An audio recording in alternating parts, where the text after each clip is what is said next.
And Billy Paul was standing in Los Angeles at the time, and he said to him, he said that you will not be an old man by the time where you're standing will be water. Now, many people have lost this perspective. Los Angeles, the western seaboard, is going to be sunk. It's a prophecy that will be fulfilled. And this prophecy is biblical because if you look at the New Testament, Jesus Christ spent most of his time in a city by the name of Capernaum. Now, Capernaum was considered a high city.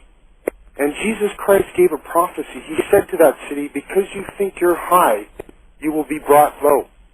And 100 years after that, Capernaum sank. Now, where is the city of angels today? Los Angeles. Yes, sir.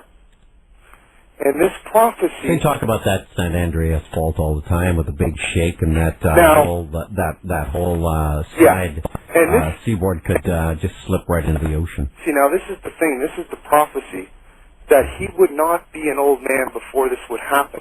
Mm-hmm. Now, he's reaching the age of 70, which for me is getting to be an old man. Yes, sir. Now, this prophecy of Los Angeles sinking, because, see, the Bible says there'll be scoffers. There'll be people that will say, well, where is this earthquake? When is this going to happen? We've heard it for ages, and they continuously keep on saying this. So people have been warned. This is a prophecy that will result in this. There will be a tsunami that will be so large that this tsunami, and this is the prophecy that I'm giving, tsunami, that was by given the way, to him, large by tidal wave a huge created by an earthquake. Exactly, and this tsunami will be so large that they're saying that it will take up to Kansas, the water, the flooding of this earthquake. It'll be so massive. And if you look at the U.S. today, if you look at Los Angeles today, which I've visited as well, the harbor of sin that is created in this world is in Los Angeles. Pornography. Hollywood's there, man. Hollywood is there. Hollywood is there. It's manufacturing that. And just like the prophecy said, if Sodom and Gomorrah was burnt to a crisp because of what was going on in there, God would be obligated to raise that city again if he did not put down Los Angeles. Thank you for that, Justin. Talk radio for guys, Mojo Radio, AM 640. It's the Spaceman. Just a risky note from inside the evil empire, writes MS. Microsoft.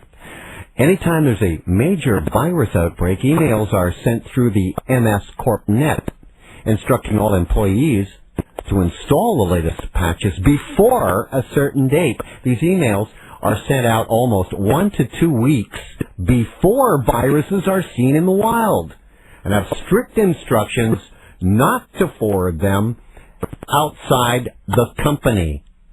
Obviously tracked. The penalty for not installing? Your computer is remotely disconnected from CorpNet during routine security scans, writes MS.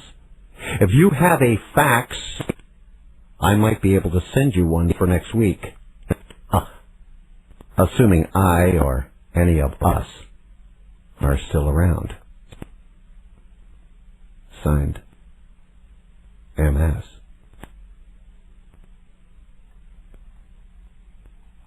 Did you get that? Major virus outbreak in the Microsoft Corporation network. Emails are sent throughout the net instructing all the employees to install the latest patches before a certain date. And these emails are sent out 1 to 2 weeks before the viruses are even seen, and have strict instructions not to forward them outside the company. Wow.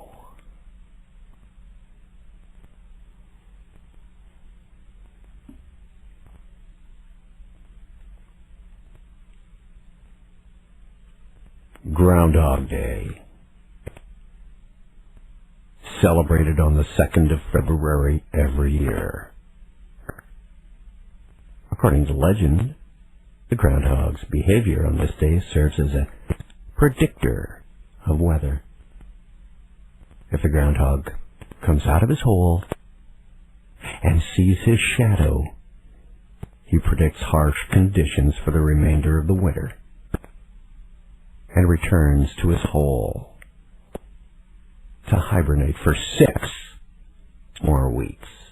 If he comes out of his hole and does not see his shadow, he predicts an early spring and stays out, ending his winter hibernation. They're sun worshippers, get it?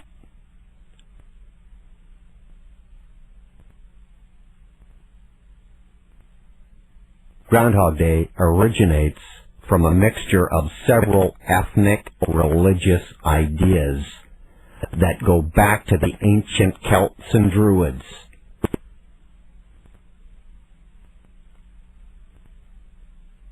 The Celts called the first day of spring Imbolc, which is the ancient Celtic language meaning ewe's milk. The day of Imbolc marks the coming of the lambing season, when ewe's milk would be in plenty. Celebrations were held in honor of Bridget, the Earth Mother and goddess of fire and fertility. Later, the Catholic Church stepped in and changed that to Candlemas. If Candlemas be fair and bright, winter has another flight. If Candlemas brings cloud and rain, winter will not come again. Central Europeans added an additional concept to that Candlemas legend.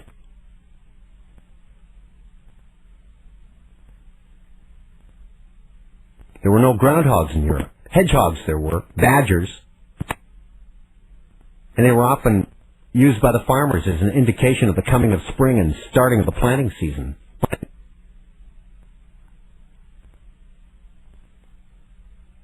And they brought it over to America.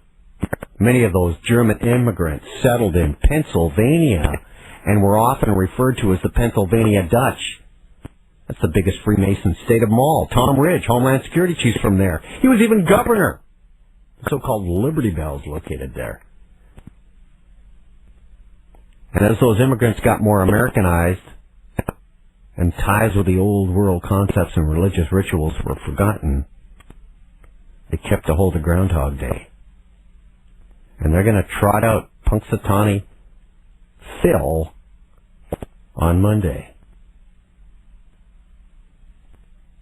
If there is a Monday. Not saying there's not.